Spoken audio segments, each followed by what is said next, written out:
हाँ जी, आवाज़ टकाटक है क्या? चलो स्टार्ट करो, लेट्स स्टार्ट।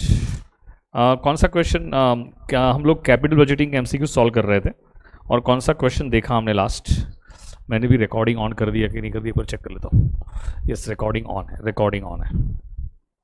ओके, 160 देखा, 166 एक सिमिलर क्वेश्चन है विच इज़ 178, तो आप उसको कर लेना, ठीक है ना यार। इधर ना एक अपनी मतलब ऐसा लग रहा है क्लासरूम में बैठे ना ऐसी फीलिंग आती है, और यूट्यूब पे तो भगवान ही जाने कैसी फीलिंग आती है यार, एकदम वियर्ड फीलिंग आती है, एकदम ही वियर्ड फीलिंग आती है, ऐसा हो जाता है। 167 क्या लिखा हुआ है? The net present value of a proposed project 20,000 at discount rate of 5%। 5% discount rate पे मुझे बताओ, 5% डिस्काउंट रेट पे एनपीवी कितना था? 20,000 था, and negative 28,000 at 10% discount rate, और 10% डिस्काउंट रेट पे क्या हो गया? ये नेगेटिव हो गया, और नेगेटिव कितना हो गया? 28,000 हो गया, नेगेटिव 28,000 हो गया। हमें IRR, what is the internal rate of return, हमें IRR फाइंड करना है। और जब भी IRR फाइंड करना होता है तो क्या हमें एनपीवी 0 अचीव करना होता है? क्या एनपीवी क्या अचीव करना होता है? 0 अचीव करना होता है। तो लगा लो फॉर्मूला और मुझे एनपीवी, अरे IRR फाइंड करके दे दो फटाफट। लगाओ फॉर्मूला धनाधन और मुझे IRR फाइंड करके दे दो धनाधन। मुझे फॉर्मूला बता दोगे क्या? IRR फाइंड कर, देखो आपके पास आपके पास पॉजिटिव और नेगेटिव दोनों एनपीवी अवेलेबल हैं, तो आपका IRR क्या ये दोनों के बीच में होना चाहिए कि नहीं होना चाहिए? क्या आपका IRR ये दोनों के बीच में होना चाहिए कि नहीं होना चाहिए? तो IRR फाइंड करने का फॉर्मूला बताओगे क्या मुझे? क्या है फटाफट? एनपीवी नहीं, क्या आएगा यहाँ पे बताओ fast?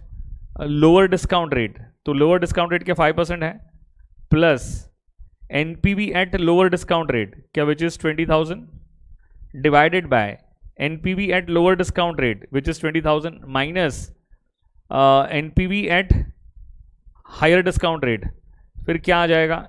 Into higher discount rate minus lower discount rate. कर लो सिंप्लीफाई, कर लो सिंप्लीफाई फटाफट।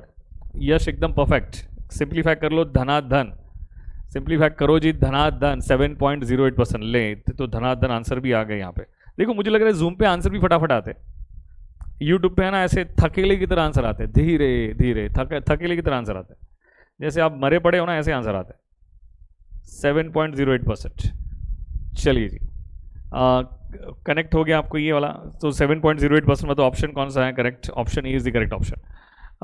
फिर 168 इग्नोर करो, कुछ तो ड्राफ्टिंग मिस्टेक है, इग्नोर 168। 169 पे आ जाओ। ABC Limited wishes to undertake a project requiring an investment of 7,32,000 which will generate equal annual inflows of 1,46,400. What is IRR of the project? क्या लिखा हुआ है समझो। ABC Limited wishes to undertake a project requiring an investment of 7,32,000। जब T0 पे investment करेंगे तो investment कितना होगा? 732 का इन्वेस्टमेंट होगा। इन्वेस्टमेंट कितना हो जाएगा? 7,32,000। और ये कितना एनुअल कैश इनफ्लोज जनरेट करेगा? ये एनुअल कैश इनफ्लोज जनरेट करेगा 146,400, 146,400, और फॉर एवर जनरेट करेगा, फॉर एवर जनरेट करेगा 146,400, फॉर एवर जनरेट करेगा। तो मुझे बताओ उसमें छुपा हुआ रेट ऑफ रिटर्न क्या होगा? इसमें छुपा हुआ रेट ऑफ रिटर्न क्या होगा? आपको IRR मतलब क्या है? उसका एक्चुअल रेट ऑफ रिटर्न, उसमें छुपा हुआ रेट ऑफ रिटर्न क्या होगा? आपको तो यही फाइंड करना है ना, उसमें छुपा हुआ रेट ऑफ रिटर्न। तो यू टेल मी कैसे करेंगे, कैसे करेंगे? नहीं पहले मुझे बताओ, क्या ये 7,32,000 क्या है? ये जितने भी 146,400 हैं, क्या उसकी प्रेजेंट वैल्यू है? ये परपैचुइटी की प्रेजेंट वैल्यू है, ये परपैचुइटी की प्रेजेंट वैल्यू है। तो फॉर्मूला लगा दो, परपैचुइटी की प्रेजेंट वैल्यू का फॉर्मूला क्या है? Present value of perpetuity is nothing but A/I, A/I। क्या हमारे पास present value of perpetuity readymade दिया हुआ है? हाँ, हमारा A कितना है? 146,400, 146,400, और हमें ये क्या फाइंड करना है? ये एक्चुअली I फाइंड करना है, हमें ये I फाइंड करना है। तो क्या ये I को यहाँ पे लेके जाओ, तो क्या आप 146,400 डिवाइडेड बाय 7,32,000 कर दो, तो बताओ I कितना आ रहा है? चेक कर लो एक बार फटाफट। I क्या 0.20 आ रहा है क्या? I मतलब हमारा इंटरनल रेट ऑफ रिटर्न हो जाएगा। मतलब हमारा इंटरनल रेट, अब वेरीफाई करना है तो वेरीफाई कर लो। क्या 146,400 को आप 20% से डिवाइड करो तो क्या आपका ये सेम आंसर आ रहा है? क्या क्या आपका सेम आंसर आ रहा है? समझे कि नहीं समझे आप मेरी बात? आप ये, हाँ, 146,400 को 20% से डिवाइड करो तो आपको present value of cash inflow मिलेगा, प्रेजेंट वैल्यू ऑफ परपेचुइटी मिल जाएगा। और प्रेजेंट वैल्यू ऑफ परपेचुइटी कितना आ रहा है? 732 आ रहा है। क्या वही हमारा present value of cash outflow है? क्या वही हमारा present value of cash outflow है? जल्दी से बताओ, क्या बात समझ में आ गई क्या? तो ऑप्शन कौन सा करेक्ट होगा? Option A is the correct option. Option A is the correct option. 170, question number 170, a company purchases a non-current asset, मतलब fixed assets, with a useful economic life of 10 years for 12,50,000, with a useful economic life for 10 years। एक ही second, आप जरा question read करो ना फटाफट, आप question read करो, मुझे अब्बड़ सर को कॉल करना है, अब्बड़ सर को कॉल करना है, मैं कॉल कर लेता हूँ, ठीक है ना? आप जरा क्वेश्चन रीड करिए।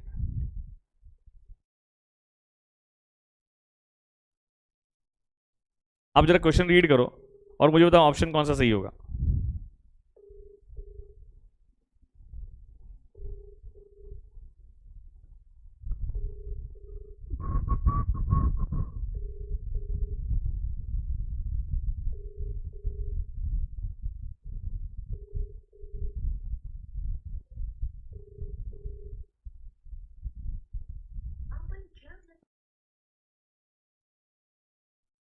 फोन नहीं उठा रहा है, चलिए।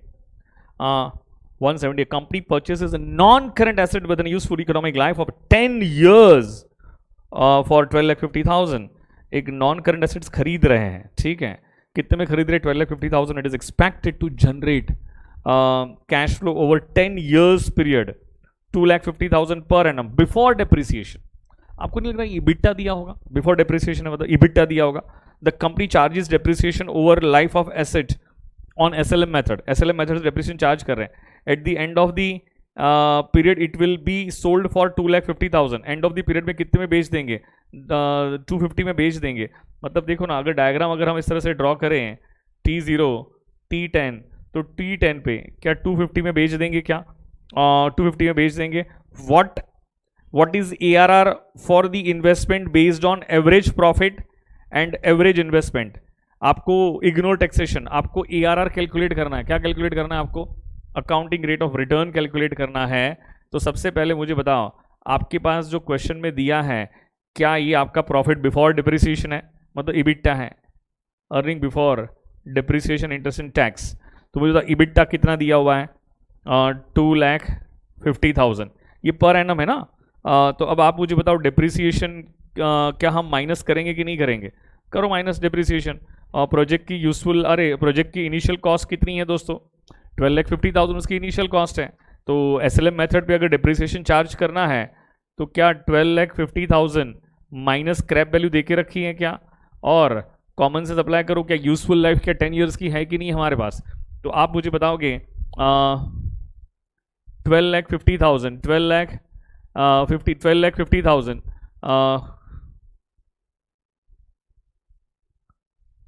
12,50,000 माइनस 2,50,000 डिवाइडेड बाय 10 करोगे तो क्या हमें 1 लाख रुपए का डिप्रिसिएशन मिल जाएगा? क्या हमें डिप्रिसिएशन कितने का मिल जाएगा? 1 लाख रुपीज़ का डिप्रिसिएशन मिल जाएगा। तो आप इसमें से पहले डिप्रिसिएशन माइनस कर दो 1 लाख रुपीज़। मुझे बताओ 1 लाख रुपीज़ का डिप्रिसिएशन माइनस करोगे तो क्या 1,50,000 क्या हमारा पैट आ जाएगा? 1,50,000 क्या आ जाएगा हमारा पैट? ओके, हमें ARR कैलकुलेट करना है। क्या ARR कैलकुलेट करने के लिए क्या हमें पैट बोलो या नो पैट बोलो, क्या फर्क पड़ रहा है? It's one and the same thing. आप पैट बोलो नो पैट बोलो, is one and the same thing, is one and the same thing. तो आप मुझे बताओगे कि आगे, हाँ, वापस क्या डिप्रिसिएशन एडबैक करने की जरूरत है? नहीं यार, क्योंकि डिप्रिसिएशन एडबैक कर दोगे तो सी फैट मिल जाएगा। लेकिन हमें ARR कैलकुलेट करने के लिए क्या चाहिए? पैट चाहिए। और इसी को एवरेज पैट मान लो भाई, इसी को क्या मान लो आप? एवरेज पैट मान लो, इसी को एवरेज पैट मान लो, इसी को एवरेज पैट मान लीजिए आप, ऐसे कर लो आप।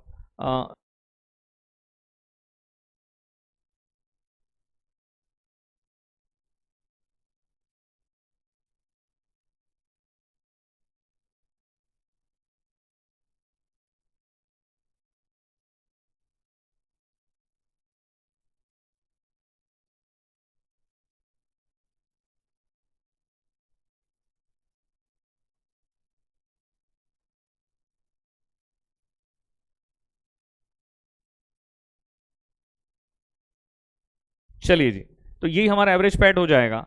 तो अब आप मुझे बताओगे एवरेज इन्वेस्टमेंट क्या होता है? Average investment is nothing but initial investment plus salvage value divided by 2 करोगे तो हमें क्या मिल जाएगा? एवरेज इन्वेस्टमेंट मिल जाएगा। हो गया ना काम आपका। तो मुझे बताओ ARR कितना आएगा? Average PAT which is 1,50,000। जरा ये करके बताओ मुझे, डिवाइड बाय 2 करो। Initial investment 12,50,000 plus salvage value 2,50,000 divided by 2 कर दो तो कितना आ रहा है? 12,50,000 प्लस 2,50,000 डिवाइडेड बाय 2, तो दिस इज नथिंग बट 7,50,000। तो ये 7,50,000 आ जाएगा। 1,50,000 डिवाइडेड बाय 7,50,000, तो ये कितना आ जाएगा? क्या 20% हमारा हो जाएगा? फटाफट बताइए, क्या दिस विल बी 20% फास्ट? क्या आंसर जल्दी कर दो। अरे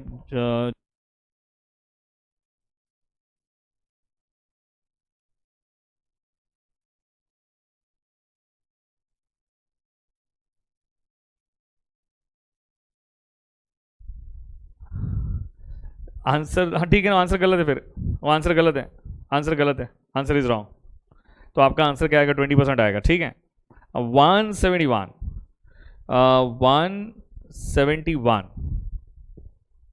171 Tanishka is considering investment in a new process. ठीक है। The new process will require an increase in stock of ₹30,000 during first year.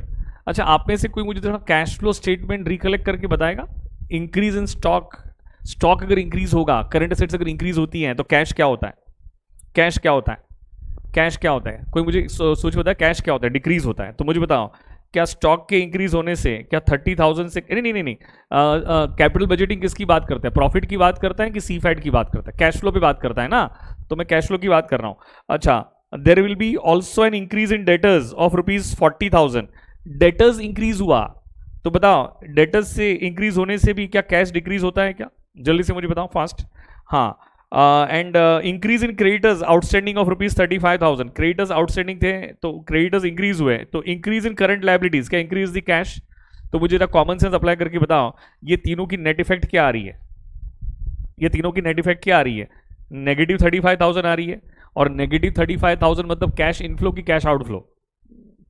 Negative 35,000 मतलब कैश इनफ्लो हुआ कि कैश आउटफ्लो हुआ? बताओ fast. The new process will use machinery that was purchased immediately before the first year operation at a cost of the new process will use machinery, ये नया process जो एक machinery use करेगा, that was purchased immediately before the first year of operation at a cost of ₹3 lakhs। 3 lakh में एक machinery खरीदी है। the machinery is depreciated using straight line method and has an estimated life of 5 years।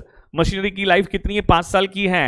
and there is no residual value, उसकी कोई salvage value भी नहीं है। during first year the net operating profit before depreciation from the new process is expected to be 1,80,000। अच्छा, ये EBITDA दिया है कि नहीं दिया? बिफोर डेप्रिसिएशन का मतलब क्या होता है? EBITDA है कि नहीं? नए प्रोसेस का EBITDA जो क्रिएट होगा वो कितना क्रिएट होगा? 1,80,000। The business uses NPV method when evaluating investment proposal, when undertaking the NPV calculations, what would be the estimated net cash flow during the first year of the project? Ignore taxation। कितना third class question पूछा हुआ है कि first year of operation में आपका net cash flow कितना रहेगा? कितना रहेगा? टैक्सेशन को इग्नोर करो, टैक्सेशन को इग्नोर करो, टैक्सेशन को इग्नोर करो। तो मुझे बताओ, टैक्सेशन को इग्नोर करेंगे तो कॉमन सेंस अप्लाई करके बताओ, क्या हमारा EBITDA ही सी फैट होगा? हमारा EBITDA ही सी फैट होगा तो क्या हमारा कैश इनफ्लो कितने का हो रहा है फर्स्ट ईयर में? क्या 1,80,000 का हो रहा है क्या? और आउटफ्लो कितने का हो रहा है? क्या 35,000 का आउटफ्लो हो रहा है क्या? तो 180 में से 35,000 का आउटफ्लो जाने दो, 1,80,000 में से 35,000 का आउटफ्लो जाने दो। तो मुझे कॉमन सेंस अप्लाई करके बताओ, क्या 1,45,000 क्या आपका फर्स्ट ईयर का कैश आउटफ्लो हो जाएगा? तो क्या आपको नहीं लगता क्वेश्चन अननेसेसरी लंबा चौड़ा था, लेकिन क्वेश्चन में कोई दम ही नहीं था? क्वेश्चन अननेसेसरी लंबा चौड़ा था लेकिन क्वेश्चन में कोई दम ही नहीं था। मुझे बताओ, तो option C correct is the correct option. Question number 172 में थोड़ी ड्राफ्टिंग मिस्टेक है, लेकिन मैं करेक्ट कर देता हूं ड्राफ्टिंग मिस्टेक को। इजी है, इजी है, ठीक है, चलो ठीक है। प्रियांशी कह रही इजी है, पागल बनाती है ऐसे ऐसे बच्चों को। 172 LW company has a half empty factory on which it pays ₹5,000 per annum. ये है ना, ये सेंटेंस को इग्नोर करो, ये सेंटेंस को, ये 5,000 पर एनम ना, इसको पूरा इग्नोर कर दो, क्योंकि ड्राफ्टिंग में बड़ी मिस्टेक कर दी है। ये 5,000 per annum, it pays 5,000 per annum ना, इसको इग्नोर कर दीजिए, ठीक है। If it takes on a new project, अगर LW कंपनी एक नया प्रोजेक्ट लेती है तो it will have to move to a new bigger factory costing ₹17,000 पर एनम। अगर ये कोई नया प्रोजेक्ट करने जाएगी तो उसको 17,000 रुपया पर एनम रेंट देना पड़ेगा, ऐसे मान लो, कॉस्ट आएगी मतलब रेंट देना पड़ेगा। It could rent out the old factory for ₹3,000 per annum until the end of the current lease. मतलब उसने एक नया प्रोसेस करने के लिए एक नई जगह ले ली, तो नई जगह 17,000 पर एनम के रेंट पे मिलेगी, लेकिन वो पुराने वाले उसको अगर रेंट पे दे देती हैं तो उससे 3,000 मिल सकता है। तो मुझे बताओ, what is the rental cost to be included in the project appraisal? Common sense apply करके बताओ, क्या ये 3,000 आपको अपॉर्चुनिटी कॉस्ट लग रही है कि नहीं लग रही है? क्या आपको ये अपॉर्चुनिटी कॉस्ट लग रही है कि नहीं लग रही है? मुझे बताओ फास्ट। तो नया प्रोजेक्ट करेंगे तो 17,000 की कॉस्ट आएगी, लेकिन ये 3,000 आते आते रुक जाएगा ना, 3,000 आते आते रुक जाएगा। तो हमें अप्रेजल के लिए कौन सी कॉस्ट को लेना है? मुझे बताओ फास्ट। हमें अप्रेजल के लिए कौन सी कॉस्ट को लेना है, मुझे बताओ फटाफट। अच्छा, तो आ जा तो। हाँ, तो हमें अप्रेजल के लिए कौन सी कॉस्ट को लेना चाहिए? क्या 14,000 कंसीडर करना चाहिए? याद करो अपॉर्चुनिटी कॉस्ट, याद करो sunk cost is irrelevant for decision making. कुछ याद आ रहा है क्या आपको? And opportunity cost is relevant for decision making. तो ठीक है ना यार, ठीक है। अच्छा, 173 एंड 174 ये दोनों क्वेश्चंस जो है ना, ये मैं इग्नोर कर रहा हूं कि आपके सिलेबस में ये है नहीं, लेकिन आपको मैं बता देता हूं एग्जैक्टली क्या होता है। एक है ना, एक रियल रेट ऑफ रिटर्न होता है। क्या होता है? एक रियल रेट ऑफ रिटर्न होता है, रियल रेट होता है, एक नॉमिनल रेट ऑफ रिटर्न होता है। ये कौन सा होता है? एक नॉमिनल रेट ऑफ रिटर्न होता है। मुझे बताओ, नॉमिनल रेट ऑफ रिटर्न जो है ना, वो इन्फ्लेशन इंक्लूड करके होता है, और जो रियल रेट ऑफ रिटर्न जो है ना, वो विदाउट इन्फ्लेशन होता है। वो क्या होता है? विदाउट इन्फ्लेशन होता है। तो इस तरह से है, ये दोनों बातें इस तरह से होती है, तो आपको टेक्निकली क्या है ना कि रियल रेट ऑफ रिटर्न और आपका नॉमिनल रेट ऑफ रिटर्न का कोई भी एप्लीकेशन आपके इसमें नहीं है,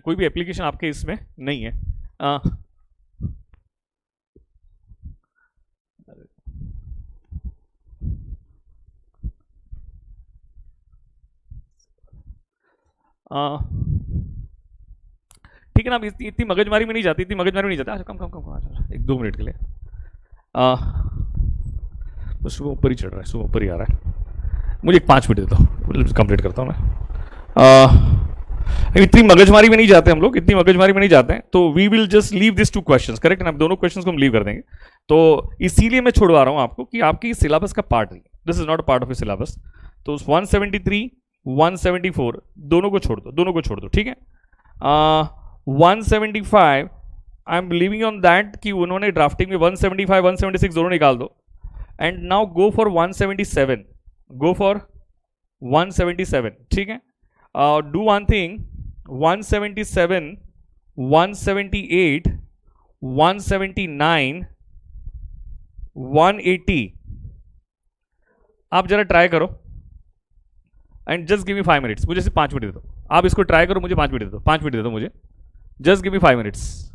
मैंने रिकॉर्डिंग पॉज किया है, मुझे सिर्फ उसको है ना रिकॉर्डिंग स्टार्ट करना याद कराना, ठीक है। आप पहले चारों क्वेश्चन करो। कौन सा इग्नोर करना है? 173 से लेके 176 इग्नोर कर दो, एंड 177 178 179 180 चारों क्वेश्चन सॉल्व करो। रिकॉर्डिंग ऑन कर दो। मैं दिखाई दे रहा हूं क्या आपको? ये लो। हाँ, मुझे लग रहा है कि 4:30 को मैं वापस कॉस्ट ऑफ कैपिटल का रिवीजन स्टार्ट कर रहा है ना, तो एक हाफ एन आवर, ये अभी जितने भी क्वेश्चंस बचे हैं ना, उसमें से मुझे जो इंपॉर्टेंट लगेंगे ना, अभी वो क्वेश्चन मैं सॉल्व करवा दूंगा आपको, ठीक है।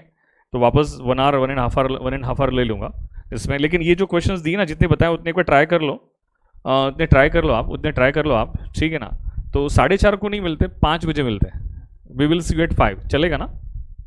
हम 5 बजे मिलेंगे तो चलेगा ना? मुझे बताओ फास्ट, कोई प्रॉब्लम तो नहीं है ना?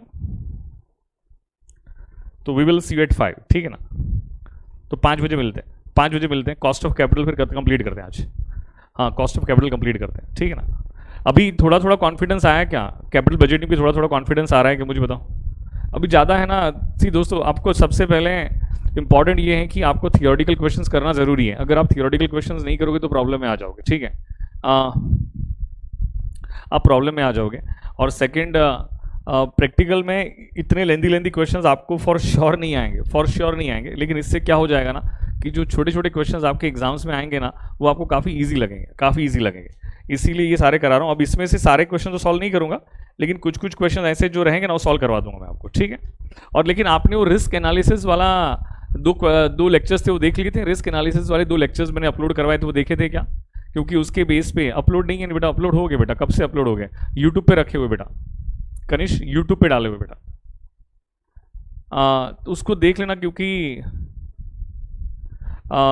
कब से, मतलब मुझे तो लग रहा है ये अपलोड किए भी टाइम हो गया बेटा। मैं वापस शेयर करवा देता हूँ लिंक को आज, उसको वापस शेयर करवा देता हूँ लिंक को आज, ठीक है? क्योंकि उसके बगैर है ना आगे की बहुत सारे क्वेश्चंस हैं, उसके एप्लीकेशंस आने वाला है, उसके एप्लीकेशंस आने वाला है।